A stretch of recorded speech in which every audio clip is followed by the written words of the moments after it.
various best-selling publications on legal issues and legal laws, especially income tax law. And he is one of the best legal minds in the country today in non-profit laws. He wears many hats, a multifarious personality. He has got a PhD degree. He is a chartered accountant from the member of the Institute of Chartered Accountants of India. He is a lawyer and he is a philosopher as well. And he is a very key advisor and associate of Financial Management Service Foundation. And he advises many international and national level organizations. We also have Mr. Sandeep Sharma, my colleague, an author of several books and a seasoned trainer, a development practitioner, a co-founder of India Donates, and he works as the Director of Programs in Financial Management Service Foundation, responsible for program development and outreach. He is one of the upcoming voices and a leading voice in the NGO space and has very wide acceptance within and around the sector, also serves on boards of various national and international organizations. We already had for this particular webinar more than 500 registrations and people are still logging in. And as they do, some of the housekeeping rules, you will be on a muted mode. However, you can keep on engaging with us through the Zoom group chat, and we will be able to respond to you as we go along. The topic of this afternoon is a very, very interesting topic. It is on social stock exchange. I will start by providing a background of this social stock exchange, which will be followed by a very detailed presentation by my colleague, Mr. Sandeep Sharma, and maybe we will pick up one or two issues resulting out of that presentation, and following which Dr. Fogla is going to speak to us about what are the key critical issues that come out of it.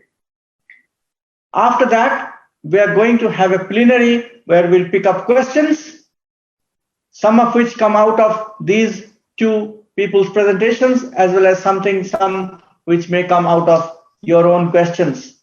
We're aiming at closing at 4 o'clock this afternoon. We might go slightly over time depending on the interest. Otherwise, we are aiming at 4 o'clock. Now, history of the social stock exchange. In 2019, when the Honorable Finance Minister in the Union Budget announced that it is time to take our capital markets closer to the masses and meet various social welfare objectives related to inclusive growth and financial inclusion. And therefore, she proposed to initiate steps towards creating an electronic fundraising platform, a social stock exchange under the regulatory ambits of Securities and Exchange Board of India for listing social enterprises and voluntary organizations working for the realization of social welfare objective so that they can raise capital as equity, debt, or as units like a mutual fund. I quote from the Finance Minister's speech in 2019. This took the whole sector by surprise. Nobody was expecting such a mechanism to come through. And then it triggered a major discussion on what is this social stock exchange. Around the world, there have been certain experiments along these lines. For example, in Brazil, from 2003, there exists a social stock exchange. In South Africa, from 2006. However, major experiment happened in 2013 when in Singapore, in Canada, and in UK, they formed social stock exchange. However, these social stock exchanges had and have different characters. Some of them are into only repository of information and not into trading. One or two of them are into trading. Investment was possible in one or two places. However, some of them acted like impact exchange. So that is how this whole introduction of social stock exchange happened in 2019, and SEBI, Securities and Exchange Board of India, constituted a working group on social stock exchange under the chairmanship of Sri Ishaq Hussain on September 19, 2019, and there were 14 members in that working group. And the working group had primarily two terms of reference. The first one, possible structures and mechanisms within the securities market domain to facilitate raising of funds by social enterprises and voluntary organizations. And second is associated regulatory framework inter alia covering the issues related to eligibility norms for participation, disclosures, listing, trading, oversight, etc. The working group had meetings to discuss it, engaged with the voluntary organizations, social enterprises, existing ecosystem players, philanthropic organizations, etc. And then a drafting team of the working group drafted this note on social stock exchange. And that was put in the public domain on 1st June 2020 to receive comments by 15th July 2020. So that is the time frame, and we are almost out of time to provide our responses. So this is how this whole discussion is. This is where the discussion is, and probably after they receive all the responses, they will submit the recommendation to the SEBI and following onward to the Ministry of Finance, and then the logical next steps will follow. So it's very timely, and we are going to discuss it thoroughly threadbare as we go along. So at this stage, it's my pleasure to invite my colleague, Mr. Sandeep Sharma, to present what is this note all about. What are the nuts and bolts of this construct that is before us?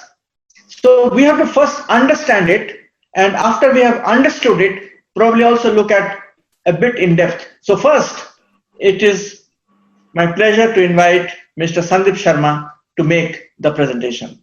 Over.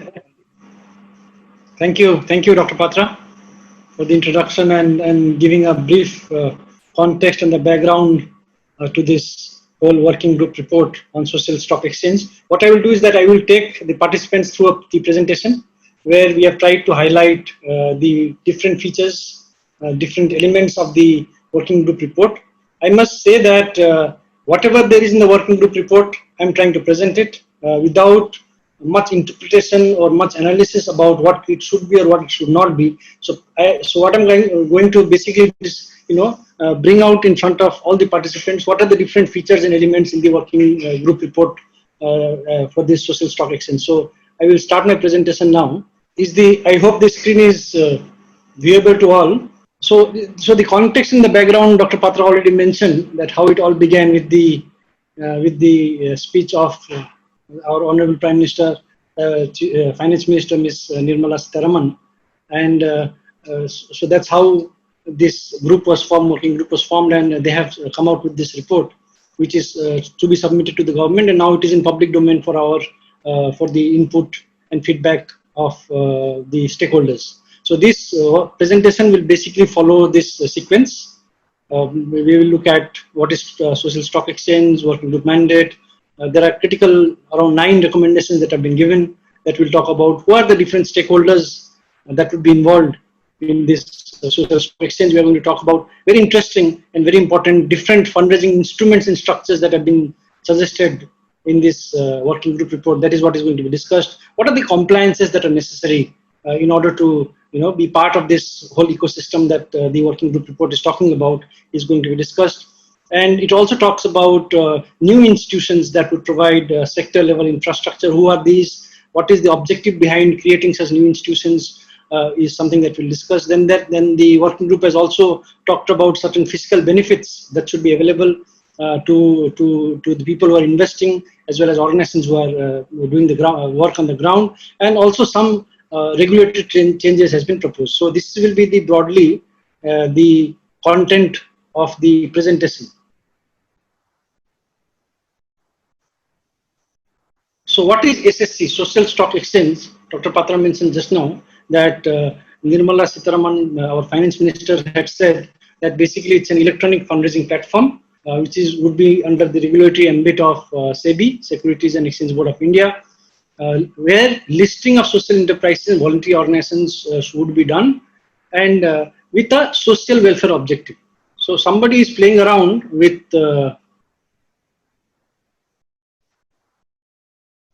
so please don't do it. Whoever is doing it, this is not appreciated. But broadly, so stock exchange basically is a place for trading. So we need to understand how this whole social aspect is going to be traded in this social stock exchange. So that is what we are going to unravel as we go through the presentation. Now, working group mandate, there were, Dr. Patra mentioned just now, there were two mandates for the working group. Possible structures and mechanism within the securities domain to facilitate raising of funds. So what could be the different structures, what could be the different mechanism that should be introduced, or that could be used that are already existing, so that fundraising could be facilitated by social enterprises and voluntary organizations. So that was one primary mandate. And the second mandate was also to look at associated regulatory framework, covering the issues of eligibility norms for participation, disclosure requirement, listing, trading, and so on. So these were the primary two mandates that was given to the working group who was working on this paper. So the overall focus of the working group, as they say in the report, is basically in terms of recommending or looking at how do we support flow of funds and enabling fundraising structures through this social stock mechanism. So that is the overall focus of the work of this report that has come, and it talks about principles of additionality, which means that expanding the available instruments and not cutting down on those that are already existing. So it talks about a principle of additionality, expand the range of available instruments and pools of available capital. So basically it talks about so increase more, bring in more, but don't cut down on what is already there, what is already existing. There is no need to cut down them. So that is what it talks about, principle of additionality. Then it also talks about establishing robust standards of social impact and financial reporting. So this is another very key and significant element of this whole working group report, where it talks about establishing standards. So even some standards have been suggested for the immediate term, which would be the key understone based on which this whole social stock exchange is expected to work. So so that is what they have tried to do. And nurturing sector level infrastructure. So basically they have also talked about ecosystem approach, wherein not just focusing on bringing in funds by creating fundraising structures and mechanism, but also in terms of developing this whole sector by creating infrastructure, or by creating institutions which would do that. For example, they have talked about information repositories, they have talked about social auditors who play a vital role in terms of strengthening this whole ecosystem. So they have taken an ecosystem approach rather than just functioning on creating or showcasing some financial instruments that could be used to raise funds, and thereby creating enabling environment. So that is the whole focus of this whole working group, that by doing this, by focusing not just on enabling fundraising structures and flow of funds, but also by strengthening the sector through creation of institutions like information repositories and social auditors, it would lead to an enabling environment. So that's the overall focus of the working group report. So the working group has envisaged two primary roles of social stock exchange. One is deploying fundraising instruments and structures available under the regulatory guidelines. So there are different fundraising instruments and structures that are available. Deploying them is one role that they see, and the second role that they see is that fostering overall sector development by creating capacity building units. So as I said, that it is not just about creating instruments and structures to ensure that fund flow happens, but also of developing the sector by investing on capacity building. So therefore, they have also talked about setting up of a capacity building unit and even a fund of 100 crores to begin with, which will be used for the capacity building purposes. So these are the two primary roles of SSC. I will unpack both of them as I proceed with the presentation. Now there are around 9 recommendations that have been given. We will talk about each one of them in length, in detail, but just let me list out what are they. One is that activate and mainstream social capital to non-profit organizations as zero coupon, zero principal bond to be directly listed on SSC. So I will talk about what does this zero coupon, zero principal bond mean in a little while. But this is one recommendation that they have given, that allow such instruments to be listed in SSG through which NPOs can raise funds. Resources can be raised by NPOs.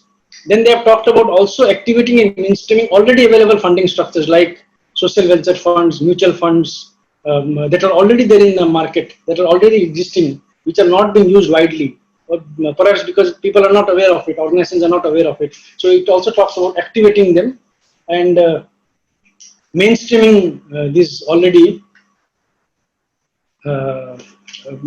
funding structures that are there. Then it talks about the recommendation. The third recommendation is about implementing common minimum standards for reporting on social impact. So they realize that as I said in the beginning, one of the significant recommendation or one of the important recommendation is about, first of all, developing common minimum standard for NPOs who are and for-profit enterprises who are listed or who are part of the social stock exchange that they need to follow. And it also talks about minimum standards of reporting that they need to do to showcase impact. So that is another recommendation that has come.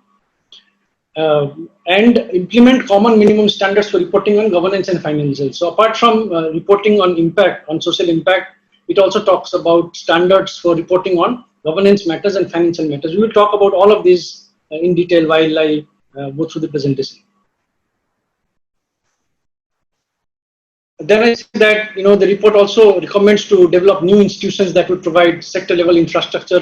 For example, it talks about setting up or rather using already existing information repositories. It talks about a new breed of agencies or individuals like social auditors who would play an important role in terms of enhancing this whole social stock exchange concept and framework. So it talks about developing new institutions that would do that.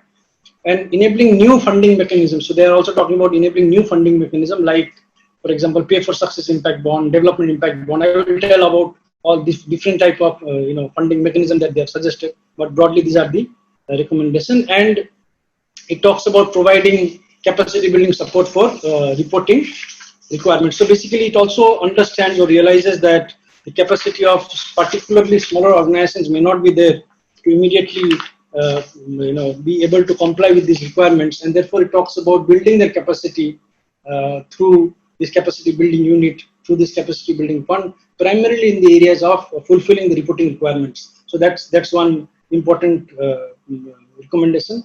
And the last and the other recommendation is that providing certain fiscal benefits to non-profit organizations and donors for in terms of the donors, in terms of tax intensive, in the donors to the NGOs in terms of exemptions, income tax exemptions. So that also I will tell you what are the different fiscal benefits it talks about. And it also talks about fine-tuning existing regulations, be it under FCRA or income tax or CSR laws, to unlock more funds for the sector, more funds for the social welfare purposes. So that is the 9 to 10 recommendations that has been highlighted in the working group report. We were talking about the recommendations that the working group committee has provided, and there were around 9 recommendations that they talked about. I was which I discussed. Then I was talking that within this whole social stock exchange, there are some there are important players involved. So there are stakeholders involved in this whole social concept that they have talked about. So who are these stakeholders that would play a role? So these are basically service provider or implementer. It could be non-profit organization, or it could be even for-profit entities. So there is a concept of for-profit enterprise. So I was talking about different stakeholders that would be involved in this whole social stock exchange process. And there is a concept of service provider or implementer. It could be non-profit organizations. They are called NPOs or NGOs, which we commonly call, or it could also be for-profit enterprises. So there is a possibility through the social stock exchange medium that not just non-profit organizations, but even for-profit enterprises who are committed towards social objective, who are committed towards social purposes, can also raise resources through social stock exchange. And they have described different instruments by which non-profit organizations can do. They have not, though, described quite in detail about the different instruments available for profit enterprises. But there is a possibility that even for-profit enterprises can also access funding or access resources to the. And then there is a concept of investor. Somebody, because it is a stock exchange, somebody has to invest. There will be investors, could be investors, could be in the institutions, it could be companies. So it's a broad range of investor mechanism that they have talked about.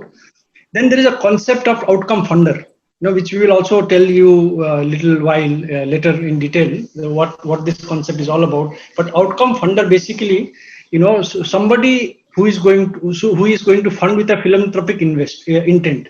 So the investor is going to invest expecting a return out of the investment that they have made. But outcome funders are those category who are providing the fund, those who are providing the resources out of philanthropic intent. So there is a concept of outcome funder which is also there.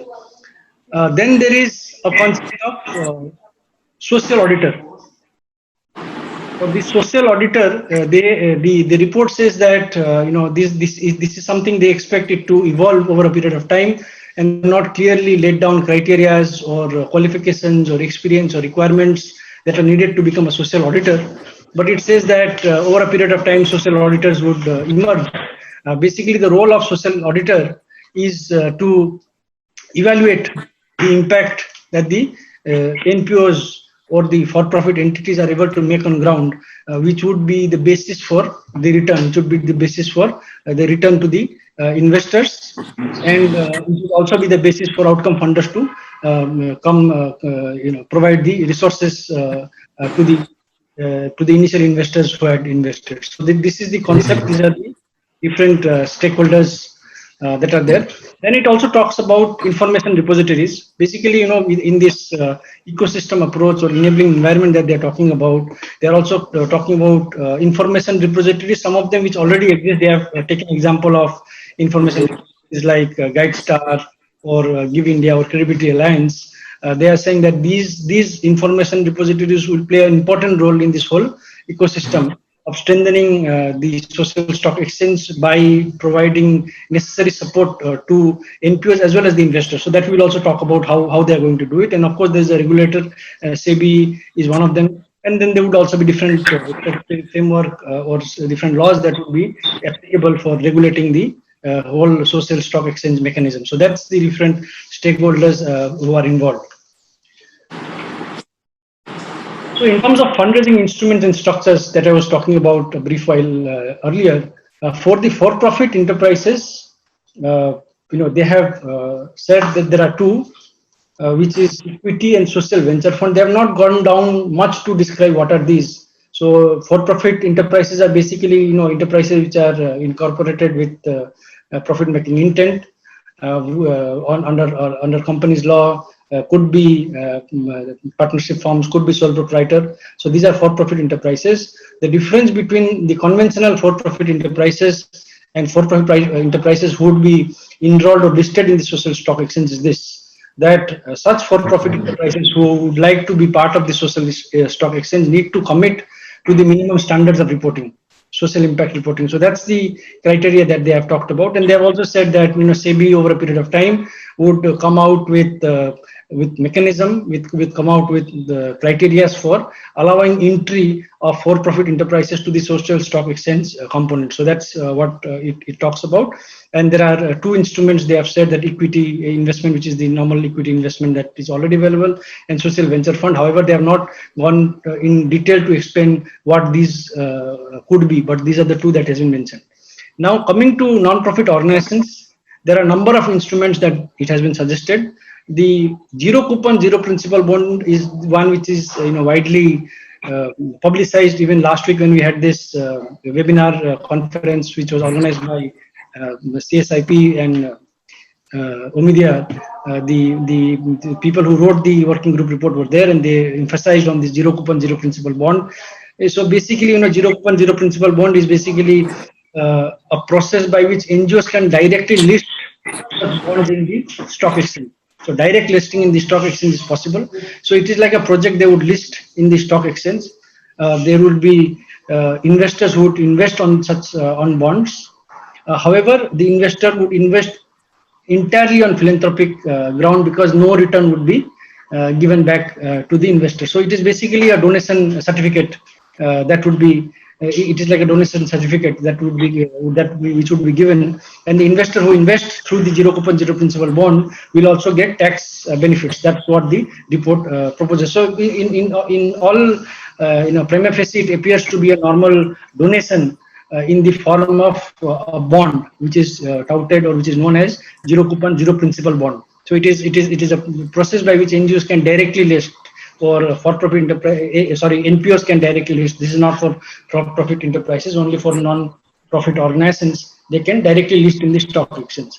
Then there is another component called mutual fund, which is a normal mutual fund. The classic example of mutual fund is the HDFC Cancer Care Fund. So basically, you see there is an intermediary body which raises funds through the market instruments. Raises funds to different investors. It could be individual, corporate, or whatever. And those funds that are raised by this intermediary body are invested in market instruments. The return which comes out of the investment of this fund, the return goes to the non-profit organization, and the principal remains intact till the time the program runs, and once the program runs, the principal then goes back to the original investor.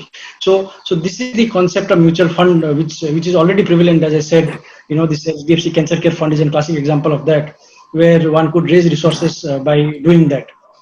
And again, there are tax benefits to people who are investing in this such kind of social funds. So basically, these are social funds which invest not with an intent to receive income, but for social causes, because whatever interest, whatever income is generated goes to the purpose, different purposes. In this case, for the cancer care, to the cancer society. Then they have talked about social venture fund, which is basically realizing the need for organization who may not be able to directly handle such kind of processes. So there is a concept of social venture fund where it would pull different organizations and also could pull different donors or investors for different programmatic purposes, for a common programmatic purpose. So that is one social venture fund that they've talked about. Then there are pay for success structures. I would tell you there are examples given how this works. Then in case of companies, they have talked about two, equity and Section 8 company basically, which is about equity investment and debt investment. Equity investment and debt investment ordinarily exist always, but Section 8 companies have not listed their shares primarily with an understanding, because Section 8 companies cannot declare dividend, but the instruments are available. So it talks about equity and debt are other two. So Section 8 companies, apart from equity and debt instrument, they can also use the other instruments that are like, for example, zero coupon, zero principal, mutual fund, social venture fund. So these are also instruments which are available for Section 8.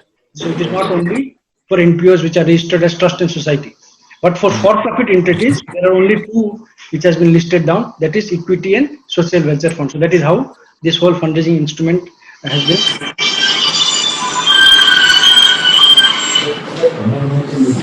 I would request all the participants to kindly mute their microphone and also the camera because otherwise it creates noise and disturbances. Now let us look at the some of these funding structures that have been suggested in the working group report. Now the mutual fund structure I talked about a little while earlier. So you see there is an intermediary in between, which could be any asset management company, for example, like this SDFC mutual fund company was one in the case of Cancer Fund. And then there are investors who would invest in this through the intermediary. Intermediary would further invest those funds in different market instruments, in form of equity investment or shares or debentures. They would invest in the market. The return which comes goes as grant to implementing agencies.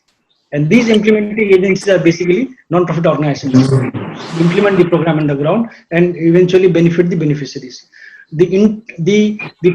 However, only the interest amount that is generated out of such fund goes to the implementing agency. The principal remains intact and goes back to the investor once the cycle is over. So that is how this whole mutual fund structure has been designed in this report. But this mutual fund structure, as also mentioned in the report, already exists, and there are some examples of how this is being used, even though it is not being used widely, but it is expected that by when the social stock exchange becomes a reality, there will be many more such mutual fund structures play an important role in terms of raising resources for the social welfare objective.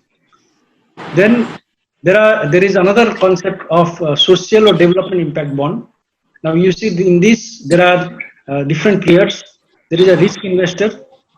Again here intermediary plays an important role. Intermediary's job is to scout for or look for risk investors who would provide the initial investment for the program, and they would also look for implementing agency. Implementing agencies could be one NPO, it could be a combination of different NPO for a particular program, and then there are beneficiaries. So intermediary organization would raise resources or raise initial investment from the risk investors, provide that investment or provide that fund to implementing agencies who would implement the program, and when the outcome is achieved or the impact is achieved, the social impact is achieved, the intermediary would then return the investment with a profit to risk investor, and this amount comes from the outcome funder. So outcome funder essentially is a philanthropic a body or a philanthropic or somebody who's investing from philanthropic intent, because outcome funder, the money that they provide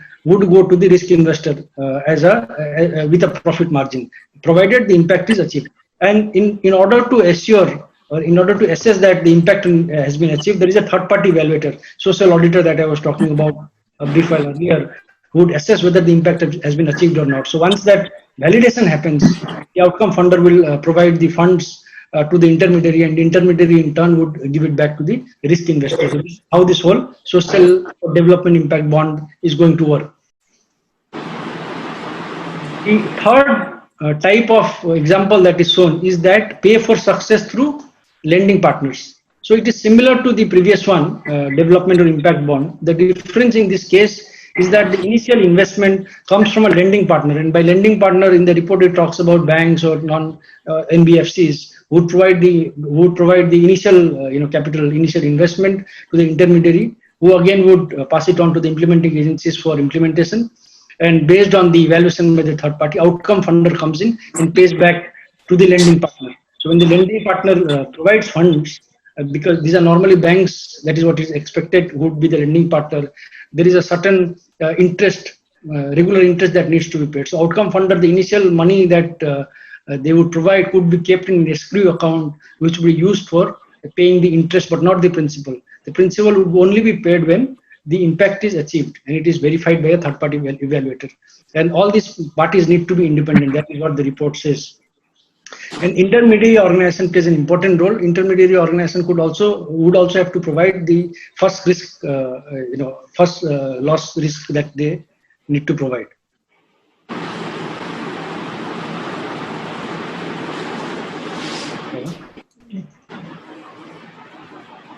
Then there is another concept of pay for success through grants. So basically, in this concept, they have brought in this CSR funding part. So here, instead of the lending partners like banks, there is an interim funding partner, could be a domestic philanthropic foundation who provides the initial cost to the non-profit organization who would implement the program. The CSR foundation would put in the funds in an escrow account for a 3-year time period, and subject to accomplishment or achievement of the impact and verification by the third-party evaluator, the CSR foundation would pay it back to the interim funding partner. So that's the concept in which this pay for success through grant concept works. So this is another example that they have talked about. So these are some of the instruments that has been highlighted in the report, which could be used in the social stock exchange. This, of course, as you know, it's still in a recommendatory stage. The government needs to adopt it, but this is one of the instruments that has been suggested. In terms of compliances, it talks about common minimum standards for reporting, and that includes the governance structure, not very comprehensive or in detail, but it talks about number of board members, who are there, and so on, and some certain financial information and the social impact the project is able to create, the implementing agency is able to create. And social impact is basically looked at it from 3 points of view, which is a dimension of depth, reach, and inclusion. So that's what it is looked at. So minimum, they have talked about minimum reporting standard, which is in 3 parts. One part says strategic intent and goal setting. Under that, they have to say what is the objective, what are they going to achieve by doing that, and who are the target group that would benefit, and how they are going to do it, what will be the approach that they're going to use. So that is one section. The other section is social impact scorecard, wherein they have to say what has been the reach, how many or what the number of target beneficiaries has been reached, depth in terms of the benefit to the median individual that they have to talk about, and inclusion in terms of social and economic and so on. So those on these 3 aspects, the social impact scorecard needs to be reported back. And then there are general information and governance. As I said, it talks about board members and so on. Funding, it talks about what has been the previous funding, prior funding that the organization has received, and certain legal and statutory information that they need to provide. So this is the basic minimum reporting standard which is suggested for the immediate time frame. And they have also said, the report also talks about pathways for future development of minimum standards, where what rigor could be brought in. But for now, they have suggested this framework which could be used immediately once the social stock exchange becomes a reality. Then I said in the beginning that there are some institutions that could provide sector level infrastructure in terms of institution, in terms of enabling the whole ecosystem. One of them is information repository. So information repositories, existing ones, they're talking about bringing them together, like the Give India or Dasra or Credibility Alliance that they're talking about. Primarily for the information repositories, they are thinking of 3 roles. One is data creation or listing of organizations, providing the database of organizations that are there. Then they're talking about standardization, creating common, for example, common financial reporting standard, and also due diligence. So the information repositories, as per the working group report, plays an important role in terms of listing of organizations or creating or being a database of organizations who are there, setting standards, for example, common financial reporting standards, and even verifying, even doing the due diligence part. So that's the role that is envisaged for the information repositories. Then there is a concept of social auditors. Now, social auditors are expected to perform independent verification of the work that has happened on the ground. The report does not talk about any criteria in terms of who could be the social auditor, but it is expected to evolve over a period of time. But these would be important players because the return on investment is based on the assessment of social auditors. But however, the report also says that in the immediate term, the NPOs only need to self-report. So in the immediate term, it is not going to be assessed or verified by a social auditor. Social auditor is a concept which would evolve over a period of time, but in the immediate term, it is basically self-reporting. But this is going to evolve. Social auditors will also have the capability to evaluate impact in a standardized way. That's what the report says, that it is expected that social auditors would have that capacity. to do it. And over a period of time, it also talks about whether there could be some regulation, some mechanism to regulate social auditors, the manner in which they would do the verification. So that's what the role of social auditor is listed down. The report also talks about creating a capacity building unit with about 100 crores, or capacity building fund with about 100 crores. The role which would be housed in the social stock exchange. The primary role would be about building awareness in the sector about social stock exchanges, the benefits, so that more and more non-profit organizations and FPs could participate in it, could benefit out of it, and also create awareness amongst investors, individuals, institutions, corporates, so that they can take part. And the other important role is about implementing reporting standards that would be created, or that has been suggested in the framework. Coordination with the information repositories would be another one that they would play a role, and handholding of small NGOs for reporting. So, as I said in the beginning, that small organizations may not be able to fulfill or comply with the reporting requirements. So it also talks about building the capacity in terms of fulfilling the reporting requirements. And so this is the role of capacity building unit. And in the process, it also talks about involvement of a self-regulatory organization. So self-regulatory organization is also a concept which has been touched upon in this report, that for a period of time, such self-regulatory organization could emerge, which could be a combination of existing information repositories that are already there, and new entrants could also come in, and such a body would be created. In terms of fiscal benefits, I would not go in detail, but there are some benefits that it talks about. They are talking about 8TG making it 100% instead of 50% that is already there for those who are listed in SSC, for those NPOs who are listed in SSC. They are talking about making investment in securities as tax deductible. They have talked about some CSR amendments, basically allowing corporates to deduct CSR expenditure as from the taxable income. They have also talked about removing basically when you under 8TG one cannot donate more than 10% of their income. So it talks about removing that cap so that more donation can come in, and also says that for first-time retailers could be given exemption to the tune of 1 lakh rupees. So that is what it takes about. And they are talking about fast tracking this whole process of getting 12A 8TG registration for all NPOs who are participating in the social stock exchange. And it talks about also relooking the existing law, which says that 8TG is periodic. They're saying that whether it could be made permanent. And it also talks about increasing the commercial activity permission from existing 20% to 50%. So that is the physical benefits that it talks to the donors.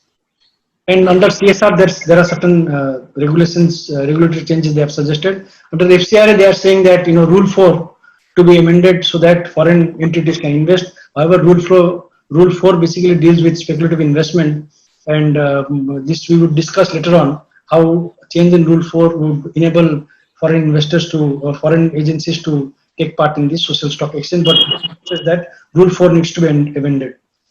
And in terms of alternate investment fund that is already there as part of the SEBI, lower existing threshold, that could be suitably examined. So these are some of the fiscal benefits that the report talks about, and so all in all, so there are some. The report suggests some funding instruments.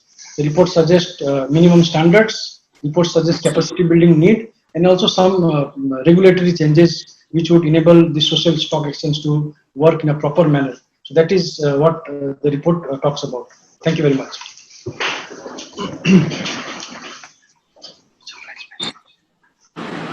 Okay. So thank you, Sandeep, for sharing the overview, giving us a proper overview of what the report says about. Let's go a bit more in depth into this whole report, and I would invite Dr. Manoj Fogla to now present a critical analysis of some of the key areas that require our attention. So I would now invite Dr. Fogla to speak on this subject. Good afternoon.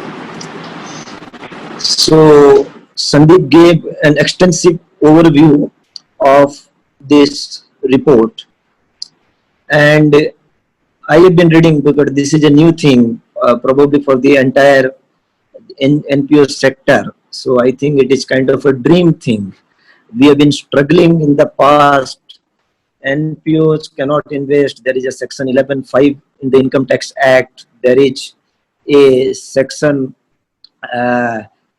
in the FCRA law, which has been referred in the law.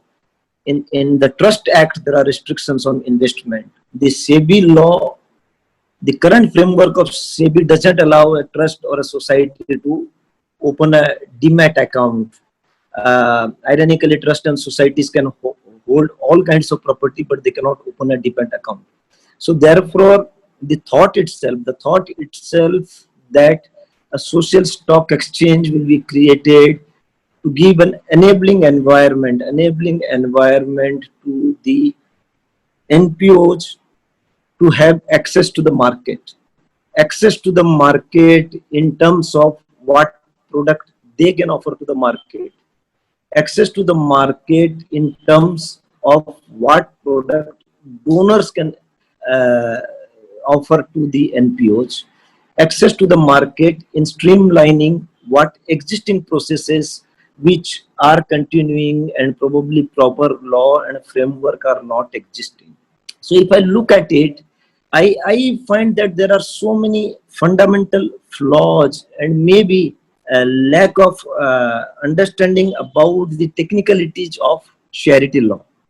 So the report talks about mainstreaming, broad basing, bringing in for-profit enterprises, NPOs, international organizations, national organizations, and corporate, of course, would be there as the donor or the impact funders. There would be risk investors, there would be evaluators, there would be uh, organizations who would be information repositories. But if I carefully look at the report, I find that it is an effort to formalize what is being done right now. So at one hand, this report gives references to organizations and case studies. Organizations like Give India and many other such organizations are there. I'm taking this name because this name is written inside the report. Are a platform where donor can get access to smaller donors across the country. So tomorrow, if there is a donor sitting in a corporate or in some other country, he wants to fund to a small charity in a village in Jharkhand, Odisha, or his or her hometown, if he is an NRI. 10 years ago, 15 years ago, there was no such mechanism. And through the innovativeness, the NGO leaders, the civil society leaders, many people came and they created platforms like Give India and various other platforms. So now the first product which has been discussed in this SSC, Social Stock Exchange, is a zero coupon bond. Zero coupon bond, if I see, it is a grant to be given by a donor. And one thing one needs to understand, a grant is a legal obligation. A grant, even the Institute of Chartered Accountants of India has not defined grant, and we disclose grants under liability. But grant is not a liability. A restricted grant is a legal obligation. A liability can be extinguished, but a legal obligation cannot be extinguished. So therefore, it is a special purpose trusteeship contract. If it is a special purpose trusteeship contract, a zero coupon bond is like a trust deed, is like a project agreement, and such documents cannot be traded. The stock exchange can be a facilitator for creating those contracts. So what an organization like Give India is doing, maybe the stock exchange can do the role, but I don't see a clarity where an instrument which is generated by the NPOs. For instance, the other instruments, so the most of the instruments which are discussed in this report are primarily the instruments the donor would be willing to offer. So whenever a donor offers something, it is a legal obligation, and the donor is kind of a settler, and the organization is a trustee. You could have multiple trustees, you could have downstream trustees, but there could not be a case where this trusteeship is transferable. Under law, a trust deed is irrevocable. A trust deed is irrevocable implies that a trusteeship is not transferable, and the same law would apply to a zero coupon bond. What I would have been happy, that whether some effort is done to first see the efficiency of the existing structure, whether the various platforms which are existing in the country through which smaller NGOs are getting fund, and the platform. So let me tell you, most of the platforms have been struggling with various kinds of legal and other issues, and because there are reported cases, tribunals have decided. So there are some platform who charge a particular administrative charge to provide the money to smaller NPO, and obviously in this report I don't see ownership of the grassroots level NPOs. Indian NPO sector is too vibrant, too big. By NPO, we understand the civil society supported by NPO. My understanding is that animator who is working in each of the 6 lakh Indian villages.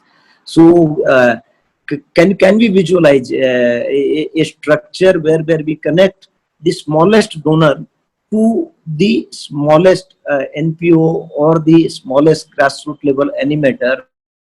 And can we do away with the middlemen and the structures which are very cost and burdensome? I will give you some example. There are some platforms whose the administrative charge they have collected, the law and the judiciary has said that a platform taking a charge would be considered as a commercial organization, and those cases till now have not been settled, and the law is such that such platform don't have a clear-cut sanction of the law.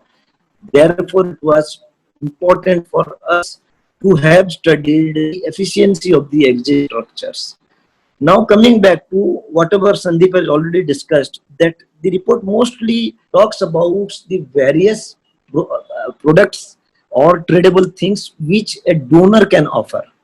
I don't see much in the report which an NPO can offer, and there are existing practices. I can give you some example. The report has talked about the possibility of a Section 8 company trading in share and debts. Such a beautiful thing. Now, but somehow the report has not addressed this issue. But I must tell you that probably the reason could be that there is a misunderstanding regarding conflict of interest. The report at some place says that the donor should not participate in the management. Yet at another place, the report says that there should be a board where at least 3 board members should be there, and one of the board members should be a woman. But now we should understand the legal fabric. Charitable institutions draw their power from Article 19 of our Constitution. From Article 19 of our Constitution to various trusts, societies, and Section 8 company. Each one of them is a trustee, is a legal obligation holder. For assessment purposes, Section 8 company is treated as a person, and a trust and a society are treated as on behalf of the members. The members are responsible. So now, when we go to a Section 8 company, there are trusts. The current Indian law, except the Bombay Public Trust Act, the law allows a single trustee board. There is nothing in the law which stops an organization to have a single trustee board. So imagine a trust having a board which has only 2 trustees. NPOs, I must tell, there is a big misunderstanding regarding the accountability and the transparency which they are expected to exude and show to the outside world and the stakeholders. Is of a public institution. It has been held, and it is a law, that NPOs are private institutions for public purposes. So, a private institutions, all the laws, the trust laws, societies laws, and the Section 8 company laws have been structured in such a way that the private person who has created the institution has the prerogative to keep the management closely held. There are trust and huge trust, philanthropy trusts, business house trust, and the trust deed says that there would be only 2 trust members, and those trust members would be the legal heirs of the founders. So what do you do if the legal heir does not have a daughter? So how do you fulfill the requirement of one woman on the board? Or how do you fill the requirement if the trust deed says that there will be only 2 trustees? Section 8 company can be filled. So there are various legal misconceptions which we need to understand. Now, coming back to what the NPO sector can offer, which probably we should have addressed. See, we have an L&T, we have an ICICI Bank. They have millions of shareholders and are professionally run companies. Why we cannot visualize a Section 8 company where shares are held from across the world? I must tell you, a stock exchange itself is a charitable organization. And there are umpteen case laws where a stock exchange has been held as a charitable entity, a mutual society owned by members doing charitable activity. When NSE came by choice, they converted this charitable nature of a stock exchange into a for-profit enterprise and probably be treated as a social enterprise. And investors like LIC, State Bank, IDFC, IFC came and they invested and they created an organization called National Stock Exchange. Otherwise, prior to that, all stock exchanges were charitable institutions, and stock exchange trading itself was a charitable activity. So, why we cannot have a Section 8 company?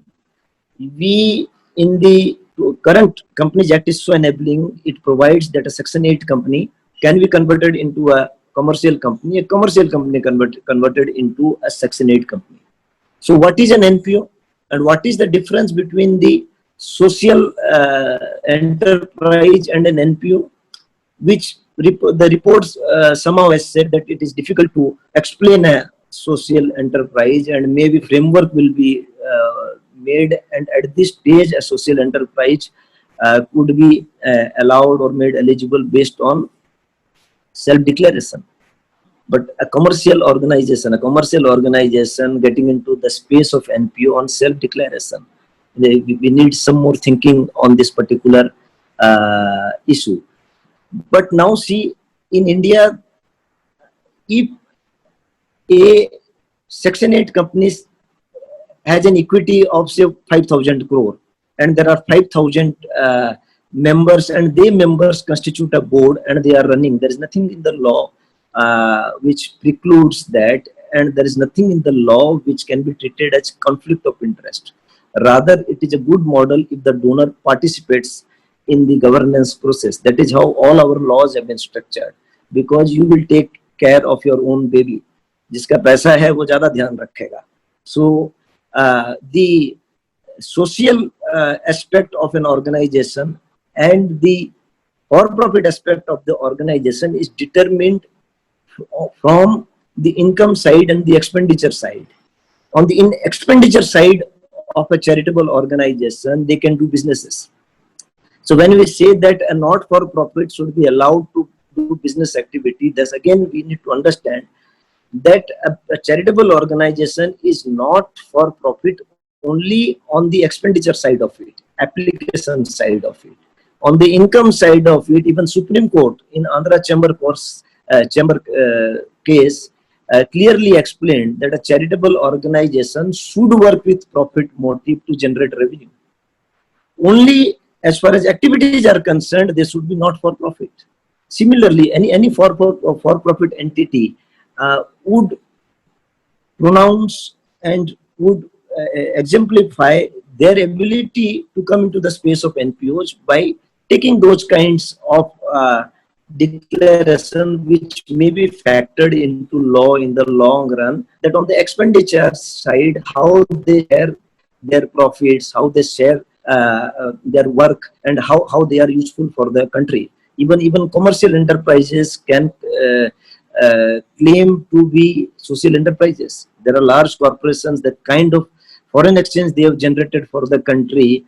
We will say that they are the greatest foreign exchange. It could be the IT industry. There are industries, the kind of employment they have generated, they are also social enterprise. So therefore, we have to be very careful about giving the for-profit enterprises a space into the framework of charities.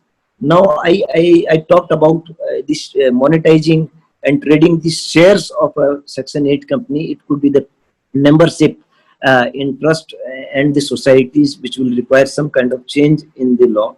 I must tell you, there is tremendous work of unit-wise products which the NGOs are already selling. For instance, we receive phone calls that you support a child for 1 month and you pay 3,000. Suppose a old age person, suppose a COVID affected person, or support a person who is into some kind of trauma or medicines, treating a cancer patients. And all these products are right now being traded. You pay 3,000 rupees for a particular child or a particular old age person, and the NGOs do have brilliant accounts, brilliant systems to justify that that particular money went to that particular beneficiaries. And that is one thing which is already there. It is unorganized. Today, the fundraising cost from these models is too high. There are organizations which are paying 50 to 60% commission to the takeover. And there are cases all over the country where the income tax department is objecting to these kind of practices. So maybe the other thing would have been that how do we bring efficiency to the existing products and existing things which these charitable institutions are already offering, and whether this stock exchange could be an efficient model. For instance, the religious institutions sell life membership for 50,000 rupees, and you enjoy X amount of privileges. And they are under doubt that whether it is legally correct or not. So this stock exchange concept could provide an enabling environment for those kind of products. So only if this stock exchange thinks from a bottom-up approach, where I try to connect the grassroots level NGO to the donor backward, and what the grassroots level NGO has to offer. And can I monetize into smaller units? The idea of stock exchange is that even with 10 rupee, a person can become an owner of the company. So the same idea should be explored, that why the smallest animator, why the smallest NGO in the grassroots cannot become or cannot come and participate in the larger process. This report primarily seems that it is kind of an effort to formalize the existing structure, which is evident from some other things. For instance, the report talks about minimum standards, that the organization which will access funds through the stock market should be subject to certain minimum standards. And the name of organizations like Credibility Alliance, GuideStar, and some other organizations have been written inside the report. Therefore, I am using it. Now let me give you a background. Why this? What are these minimum standards? Minimum standards are standards where a mother NGO was finding it difficult to fund small ticket donations at grassroots levels. So the purpose of this minimum standards was like an NPO Aadhaar card, where the genuineness and the contactability and the verifiability of this institution will be ascertained, so that the money is not going to a SAM institution, money is not going to a paper institution. That is the purpose of these minimum standards, and that is why they have been used, and that is how the larger organizations have been using minimum standard. All these organizations, including Credibility Alliance, they had desirable standards for larger NGOs. Those standards never saw the light of the day. So now, taking this minimum standard, which are in use and were created for these grassroots level NGOs, for a stock exchange where we may have huge amount of financial implications, international transactions, I think there is a serious misunderstanding about what minimum standards are, what is their genesis, how they grew, and what was the need. Because myself, Sanjay, we were a part of the drafting process of most of these organizations. The vetting the organizations have been doing, the vetting is of the small grassroots level NGOs, where the fund absorption capacity is not required, where we know that 5 lakh rupees is to be given, 3 lakh rupees is to be given. So let us take a minimum disclosure and let us move ahead.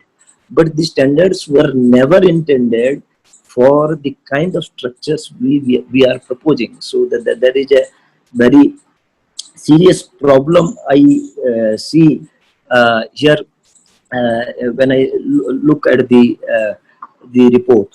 So then there are various other things. We are talking that capacity will be built. I'm just wondering which capacity will be built. Now, if a stock exchange has to come, we have to build the capacity of SEBI and the people who will bring the stock exchange. This NPO sector has to sensitize the repositories, the consultants who believe who can build the capacity of the NPO sector. The NPO sector is so diverse, so competent, so capable. There is such a huge misunderstanding that there are reporting standards are not there. Now, if you look at reporting standard, the report somewhere says that Section 8 company has a reporting framework. There are no other reporting framework in the country. Unfortunately, Section 8 company does not have a reporting a framework. There is no framework. Under the Companies Act, the same format which is used for commercial company is imposed on the Section 8 company. Rather, in some sense, I find the small NGOs are tortured in terms of the compliances they are made to do, the amount of reporting they are asked to do, and it is such a paradox, and it is such a huge tragedy that we say that there should be regulatory standards. I will give you some examples. If you are a commercial organization, you have a turnover of 2 crore rupees. Under presumptive taxes, you don't even keep books of account. The law allows you. But if you are an NGO, you receive 2.5 lakh rupees, you have to have a full set of books of account. You have to have auditor. The auditor will give a complete audit report. Then the audit report will be followed by an annexure. The annexure is 20 times more than what governance requirement these minimum standards are expecting. And this is an organization earning 2.5 lakh rupees gross receipts. I'm not talking about a 2.5 lakh rupees that organization cannot even sustain one staff at minimum wages. Then you have a ITR form. ITR form is a 30-40 page ITR form where the organization who receives 2 lakh rupees, 3 lakh rupees has to tell what he has received in terms of corpus, in terms of voluntary contribution, breakup in terms of donors. So these are the kind of extensive small organizations, FCRA on quarterly basis. Even if you receive 50,000 rupees on quarterly basis, all their informations are in public domain. So we should do some soul searching and we should see the kind of compliances we have imposed on the charity sector. I can go on in each act the kind of reporting they are doing. But I think because due to technical glitches and various other things, and we are running out of time, I will stop here, and maybe some issues, maybe Sanjay and I am not taking into the legal technicalities, so maybe which I can take it in the plenary. Thank you. Yeah, thank you for giving an in-depth issues, some of the issues, but we have also many issues which are coming up. So please write in the chat box if you have you are asking for certain issues, then we will be able to speak it up. In the meantime, I would request Mr. Sandeep Sharma to facilitate this session and pick up few of the critical issues and have a plenary discussion. Thank you, Dr. Patra and Dr. Fogla for really unpacking it and making it so clear in terms of, you really deconstructed this whole social stock exchange working group report in terms of what could be the possible ways in which this could be looked at, and what are the glaring fallacies also. Some of them are glaring fallacies, as you talked about. Some questions are already there with us, which we need to clarify. Some are also coming in. I also received an email from an individual asking some questions. So I would mix all of these and put forth these questions to both of you, to you as well as Dr. Patra, and request to respond on them. One basic question that is coming up is, what is this basic difference between conventional for-profit organization, private limited, and social enterprises? Because in the report says that there is no legal definition, but they could not attempt a legal definition of for-profit enterprises. The question that has been sent is to know what is the difference between a conventional for-profit enterprise and a for-profit enterprise for this social stock exchange purposes. Dr. Fogla, please. Now, my understanding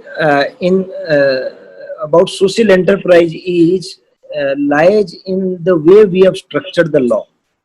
For instance, the CSR, the Corporate Social Responsibility Law, which we have structured, it is basically philanthropy based.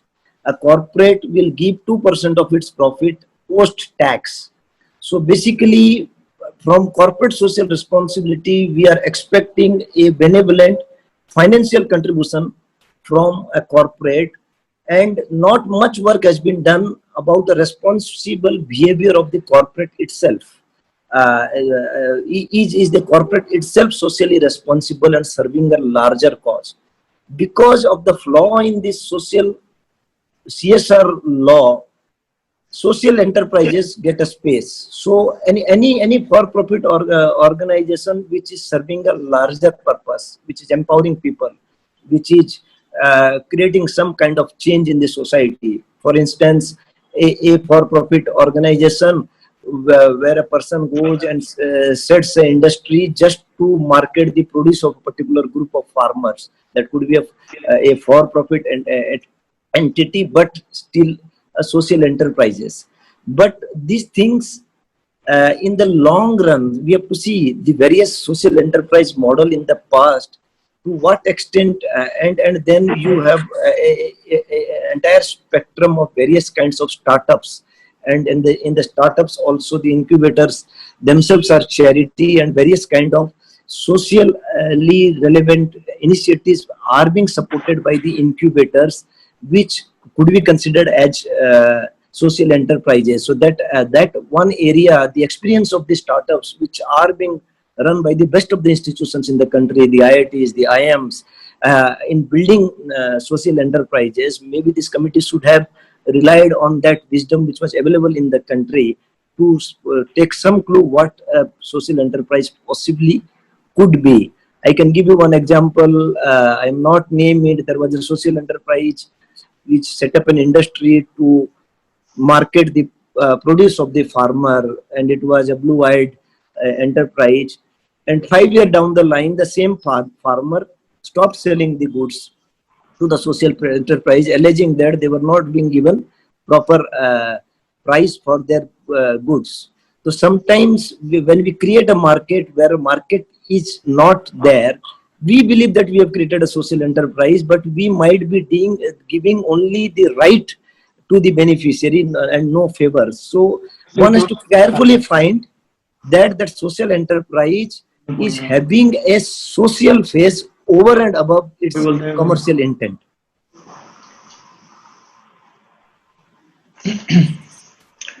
Right. I think that clarifies quite a lot in terms of how they are defining it. I think one of the important point that is mentioned in the report is that for-profit enterprises who would like to be part of the social stock exchange needs to commit to the minimum standard of reporting. So that's the only issue that has been written down. And the report also talks about the assessment guideline that SEBI needs to bring out in coming days for allowing for-profit enterprises to be part of the social stock exchange. So that is what it is mentioned. Now you are a legal expert, so a couple of questions on the legality aspect of this whole social stock exchange. You know, while I was presenting and also reading in the report, and when you explained, we talked about return on investment. So investors are getting return on investment. There is an outcome funder who is providing the fund once the impact is achieved. But the whole issue is based on achievement of impact. You know, if the impact is achieved, then the outcome funder brings in money, and that money is given to the risk investors. And the report also talks about providing tax benefits. So I was wondering, what if the impact is not achieved? Will the risk investors enjoy tax benefit? Will the NGOs enjoy tax benefit even if the impact is not achieved? Legally, how do you see this whole proposition? No, Income Tax Act is an artificial act, and you need an artificial act to be an Income Tax Act. So, and therefore, it can design and it can keep benefits. So, benefit can be factored into the act. Even now we say that you spend on scientific research, you will give 150% or 175%. So, some tax exemptions can be given based on certain activities. But the larger question is that those activities have to be booked, and we just cannot replace all the laws of the country, because we have not replaced any law of the country for the existing stock exchanges and the other companies. So we should not expect that we will change all the laws of the country just because the NPO sector wants a stock exchange. So now the issue is that in which year the donor will claim those expenditure. So now and under accounting standards, under the income tax law, under the FCRA law, and under the civil law, can I claim expenditures? Then it will be very difficult. The impact will be created in the 4th year, and I will put the money in the escrow account. Okay, can I claim it as expenditure? Probably no. The money will be given, not given, and only a commitment could be given. And is that commitment backed by a bank guarantee? Is that commitment a liability in the books of the corporate? And if it is a liability in the books of the corporate, can it be shown as expenditure? The liability which may or may not arise at the end of the 4 year. And at the beginning, I told that all these are not normal civil contracts. A grant contract is a trusteeship contract, and it cannot be traded. So now, in a grant contract, the structure has been created in such a way that if there is very high impact, then the NGO, the communities, the impact creator don't get benefit. Maybe 10% somewhere it is written. The risk investor will benefit. And if there is no impact created, the risk investor will lose. But now the risk investor's job is to lose. We don't mind that. But now the problem is that when you are spending money, each rupee, there is a section called Section 90 of Code of Civil Procedure, read with Article 19 of the Constitution of the country. Each rupee anywhere, any person or an institution holding for public charitable purposes has to be utilized.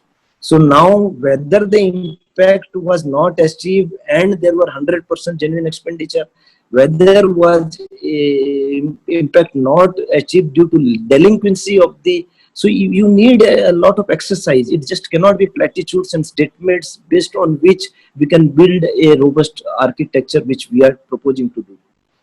Thank you.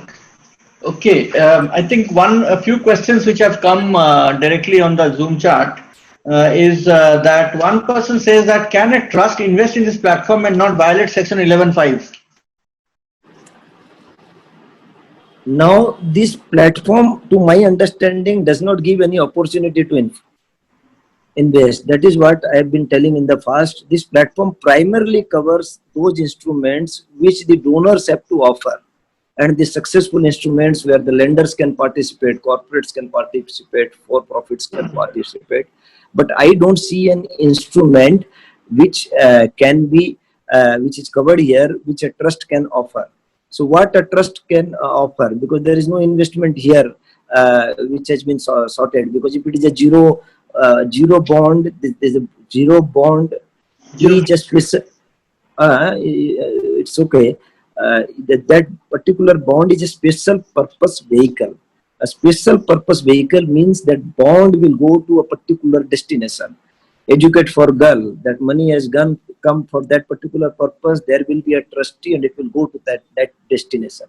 So that investment 11.5, that was a huge opportunity, and that aspect should have been traded. Not only this stock exchange, the NPO should not be deprived. The NPO should not be deprived to access other stock exchanges. Why this taboo that only NPOs and nobody else in the country is deprived from accessing the stock markets? And if there is a risk profiling, we can do can put filters. So as of now, there is no. And for trust, I must tell you one thing. Ironically, the SCRA, that Securities Contract Regulation Act, which it is written in somewhere in the report, and they say that the trust cannot open a demat account. Legally, you should understand. I'm taking some time here. Is that a trust or a society in any case are not the legal owner of any of the property they hold. They only have a property's equitable charge, not the legal charge, on behalf of the members or the trustees. So in any case, when all other laws are allowing them to hold properties, etc., the SEBI should also change law and allow trust to have demat account. This is a larger question. It is not specific to this particular stock exchange. Right.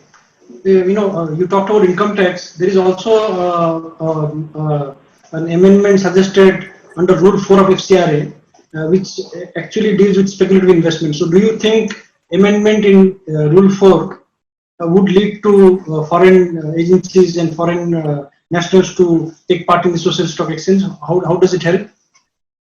No. That Rule 4 is about speculative business being prohibited for a charitable organization. And to my understanding, even if the rule were not there, no organization would be allowed to do speculation. So that way, that rule is some kind of to give comfort to the authorities. But otherwise, also it is not that prior to FCRA 2010, the organizations were allowed to do speculative business. First. Secondly, invariably an organization which has FCRA, invariably, barring some exceptions, are subject to 12A. So for all practical purposes, investment related issues have to be treated based on 11.5, not only 11.5. Not only 11.5. The report says that 12A registration is mandatory. So now this is such a huge mistake, because a zero coupon, zero principal bond is a legal obligation. Legal obligation is not income under the Income Tax Act. Under Income Tax Act, the law will apply, 12A will apply only if you have income. So most of the instruments discussed are legal obligations. They are not income, and these issues have been settled by the Supreme Court. Now, coming to 12A registration, there are at least 10 sections under which NPOs get benefit without 12A. For instance, 1023C3AD, an organization can have 1 crore rupees for medical and educational purposes without any 12A registration, without any declaration, just file. So there are we cannot deprive those institutions to participate in this larger flame. So this 12A part has to be studied and has to be reframed. Okay. Also, I think there are concerns raised here.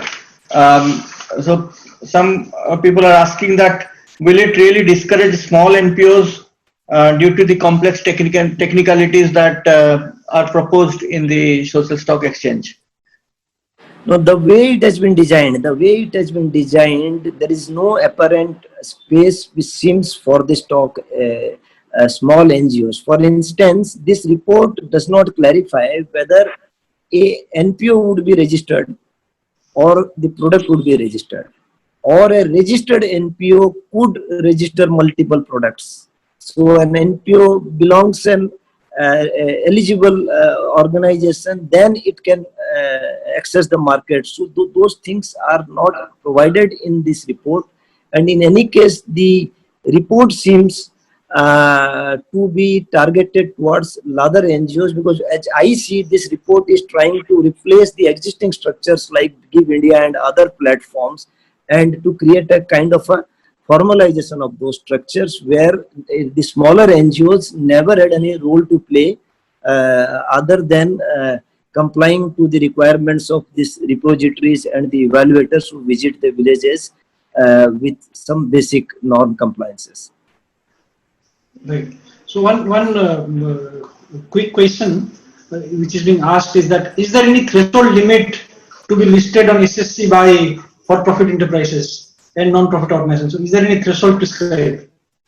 If I remember, somewhere it has been written that an for-profit organization should have received 10 lakh rupees to be eligible. But now we need to understand that an organization will list its product directly on the stock exchange. An organization will list its product through a gamut of product where there is these larger interventions which we see in the case studies, where many smaller organizations can become a part and party to the large interventions. It could be education intervention, it could be microfinance intervention, and they can part. So maybe what vibe we get is that there will be a larger structure where the smaller NGOs will also have a role to play, but that clarity and encouragement is not to be seen at this stage. You talked quite in detail about minimum standards. Now, as far as, at least in the immediate term, it says that, self-reporting mechanism. Do you think, can self-reporting mechanism be a viable option for measuring and reporting of impact? Because this is already directly linked to return on investment. No, what is self-reporting? Self-reporting is a kind of assurance. So that we need some kind of assurance, some kind of a verifiability. So on one hand, let us keep self-reporting, and on the other hand, let us keep some independent agencies. It could be IRs, it could be evaluators, so that we have some sense of assurance that this organization is existing, it might be doing good work. So now that is relevant only if you understand that how that organization became an NPO. You will almost die before you get a 12-year registration. The amount of documents, amount of information, and this minimum requirements are not even 5%. So minimum requirement, if you are asking even the smallest NGO in the village, they will cut down on their existing reporting and give what is required, and some of the minimum requirements are self-contradictory and based on ethical perceptions, and the law should allow all kinds of organizations to flourish and achieve the way we are saying that for profit. So to my understanding, these assurance standards should grow in intensity and scope based on the fund absorption capacity of the NPOs who are accessing the market.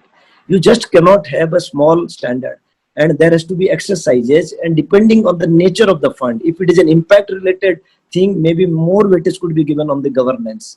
If it is a direct delivery program, the more weightage could be given on the financial monitoring systems and the robustness of the systems. They have to be staggered, structured with the fund absorption capacity. You just cannot begin with a document which is not even 5% of what an NGO anywhere in the country is otherwise reporting. So last question on which is related to this whole capacity building and enabling environment. Now in the report, you see IRs, these information repositories, have been given a very prominent role. So three functions, as I said, basically enumeration, standard setting, and due diligence.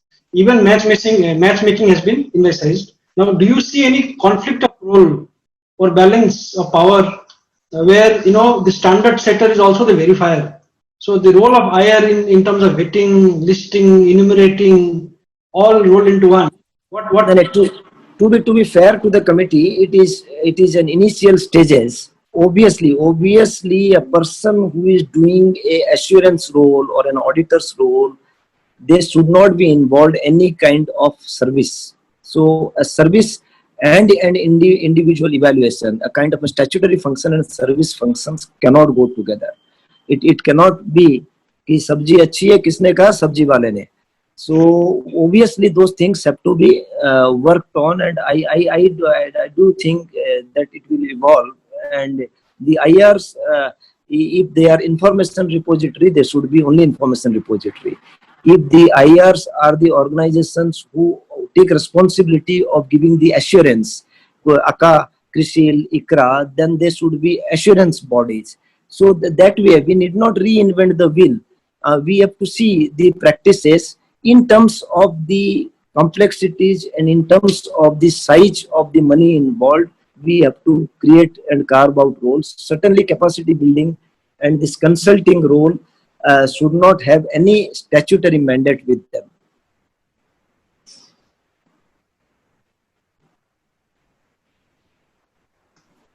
Okay. So, yeah, thank you for all those clarity in the midst of all the unclarity that we still have.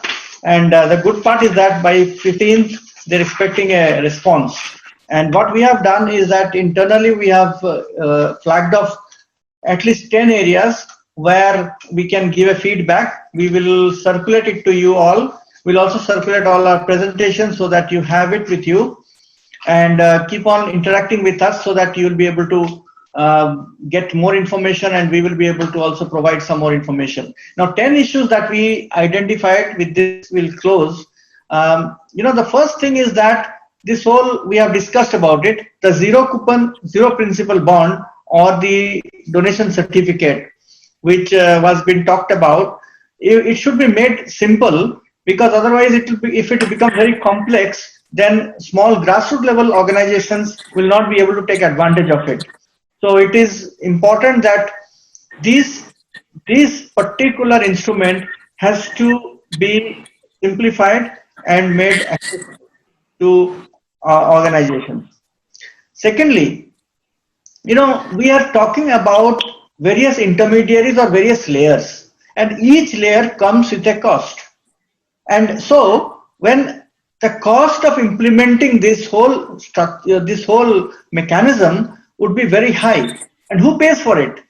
Ultimately, the donor pays for it. The outcome funder pays for it. So therefore, ultimately, the cost of running this whole thing will be loaded on the philanthropist. And so the donation, part of the donation will go in running this structure and the various layers. So how do we make it a lean but efficient mechanism so that the running cost is minimal? So a cost benefit analysis would help in this particular situation, we believe. Thirdly, we talk about impact. Impact is a very complex subject. Still the world is trying to crack it, how this whole impact, and impact is also observed in the long run, long term. So how this whole measurement of impact is going to happen, and what kind of tools are supposed to be developed, that is another very important area that we need to flag off so that the social stock exchange, the group can work on it. Fourthly, the due diligence process. Now the standards that are proposed in this, they really require a lot more work. Substantially, these standards need to be strengthened in order to bring in credible non-profits into this platform. And right now, these standards are very at a nascent stage, as the report says.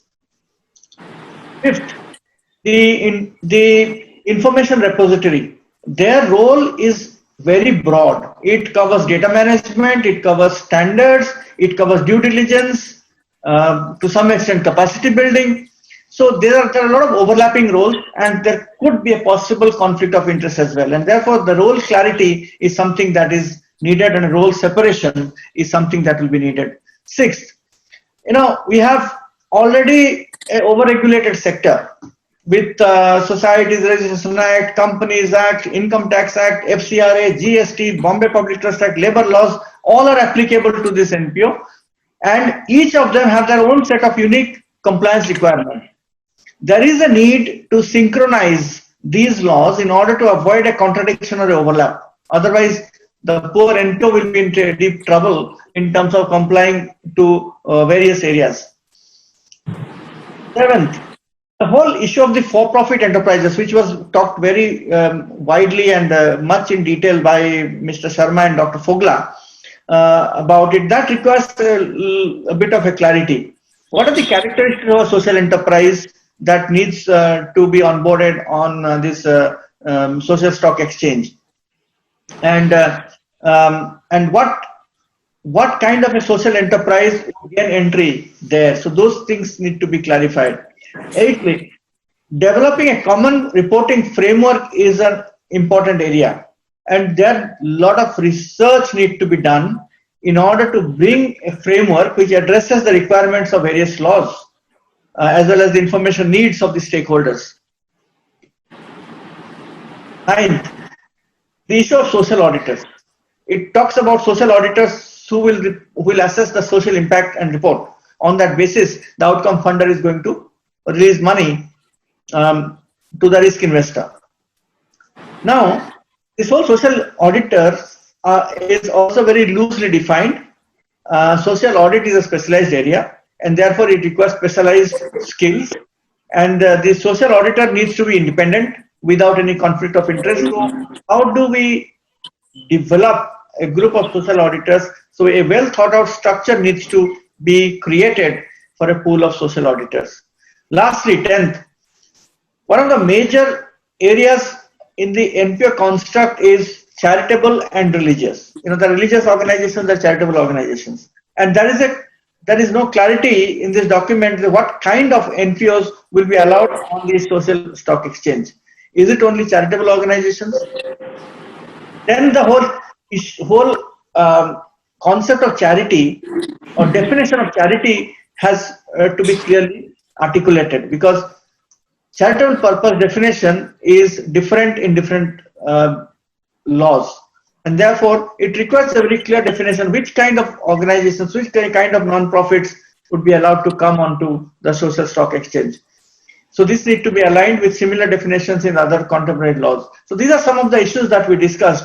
We are going to also circulate some of these documents to you, and please remember to send in your responses to the SEBI working group. There are email IDs which would be circulated by 15th, and keep on interacting with us.